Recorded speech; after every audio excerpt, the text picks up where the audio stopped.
are back covering the JOLT conference live here in Nashville, Tennessee. Starting off with a bang, really. Larry Sprung, very well known on all the socials and all the conference circuits. You know, we talk a lot about why people want to go RIA, and I think your story is a really good one for that. You're an RIA, obviously.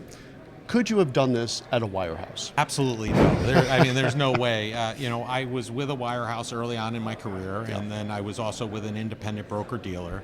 And it really wasn't until I dropped my 7 and my FINRA licenses that really things eased up quite a bit in terms of what I was able to do and what I was capable of doing. It's not so much the broker-dealers are trying to give you a hard time.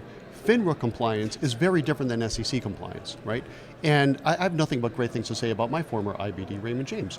But they are subject to keeping it compliant from a FINRA perspective, which is much more rigid than SEC.